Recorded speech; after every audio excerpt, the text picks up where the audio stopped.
Setiap tanaman diciptakan dengan bentuk yang punya tujuan. Bentuk inilah yang menentukan bagaimana tanaman bertahan hidup, bagaimana ia menyimpan zat aktif, dan bagaimana efeknya saat dikonsumsi dan digunakan. Assalamualaikum, jumpa lagi dengan aku, Ibu Asri atau Ibun A4. Nah, di kesempatan video kali ini, Ibun akan memberikan resep yang biasa Ibun pakai buat anak-anak, yaitu mencegah dan mengatasi cacingan.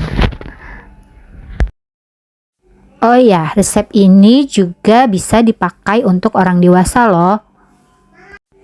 Ilmu yang mempelajari tentang cacingan ini biasanya disebut helminthiasis, yang jarang sekali dibahas karena kebanyakan jika sudah gejala parah langsung dioper ke medis yang konvensional. Dan jika dalam materi perkuliahan, helminthes ini dibahas di akhir-akhir perkuliahan, yaitu tentang ilmu parasit. Kenapa tidak dipelajari di awal?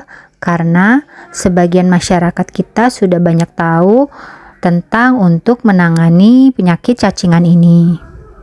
Biasanya dipelajari di bab-bab akhir, yaitu materi tentang gangguan pencernaan. Imam Syafi'i menyebutkan bahwa penyakit itu dibagi menjadi 3. Yang penyakit badan pertama akibat makanan, yang kedua minum minuman keras, yang ketiga hubungan seksual yang berlebihan. Nah, penyakit pencernaan yang disebabkan oleh parasit ini seperti cacing, askaris, cacing gelang, cacing tambang, atau cacing kremi. Nah, ini yang masuk ke dalam pencernaan melalui makanan, minuman yang terkontaminasi telur atau larva cacing itu sendiri. Oh iya teman-teman, mohon maaf ya kalau di video ini Ibun gak pakai sarung tangan plastik, karena menurut Ibun lebih nyaman pakai tangan langsung ya. Jadi Ibun sudah cuci tangan, tapi kalau tangan tuh kerasa kotor, Ibun langsung cuci tangan lagi. Jadi lebih merasakan kalau tangan kita kotor atau bersih. Tapi kalau pakai plastik kesannya kayak bersih terus karena tangan kita kan di dalam plastik ya teman-teman. Ini sih menurut Ibun ya. Terserah nih teman-teman berpendapat apa.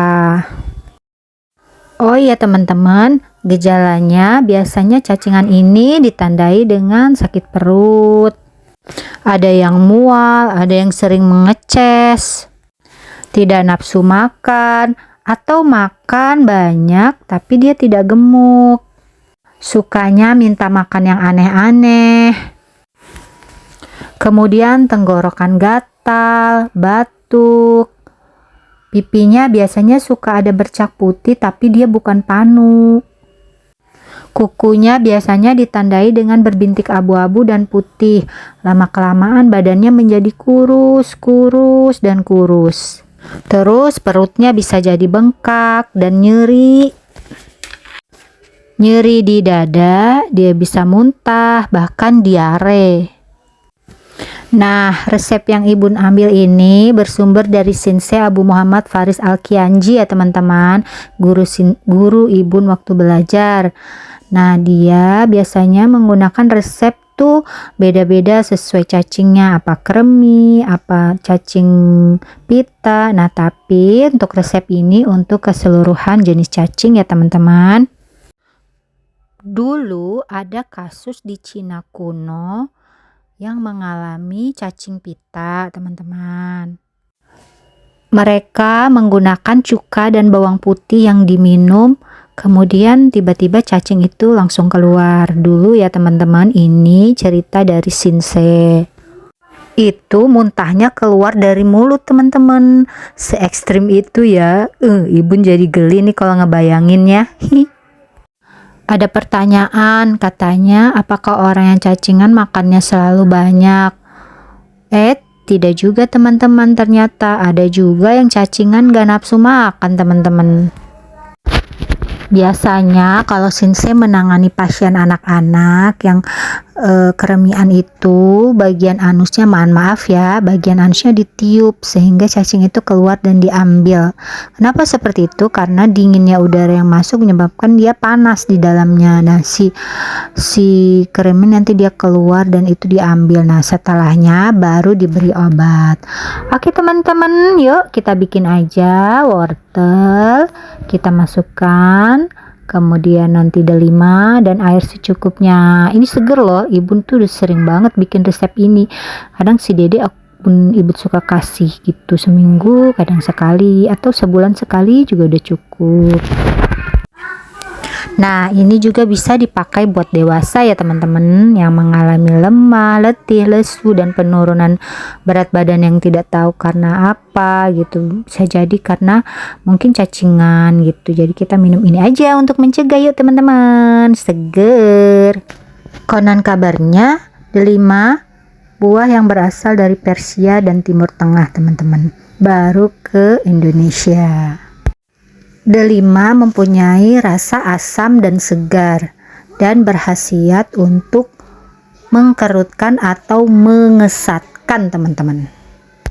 Selain itu dia bisa mencegah penuaan dini. Oleh karena itu terkadang delima juga bisa mengesatkan untuk yang lagi keputihan atau benjolan. Sehingga benjolannya itu biasanya bisa menciut teman-teman. Apa sih menciut ya bun?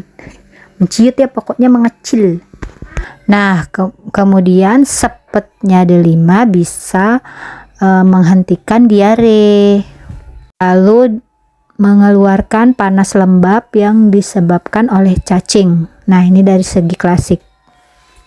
Kalau menurut farmakologi, berdasarkan penelitian, delima juga bisa menghambat pendarahan, untuk obat cacingan, anti diare, dan antivirus. Jadi kalau dari segi medis, alkaloid, bukan medis ya, penelitian alkaloid dalam si buah delima itu yang bisa menyebabkan membunuh parasit cacing. Sedangkan kalau dari segi klasik, sifat rasa yang asam, manis, sedikit kesat pada delima itu mampu mengharmoniskan lambung, limpa, hati, dan memperkuat pencernaan sehingga dia bisa membunuh si cacing tersebut teman-teman. Begitu. Nah, untuk bahan yang kedua, wortel yang bersifat dingin dan manis ini mampu menguatkan organ pencernaan kita, lambung, limpa, hati. Nah, secara farmakologi juga sudah diteliti bahwa cacing mampu mengatasi atau membunuh untuk penyakit cacing kremi. Oke teman-teman, sampai sini dulu video dari Ibun ya. Ditunggu video selanjutnya. Semoga ada manfaat yang bisa diambil. Assalamualaikum.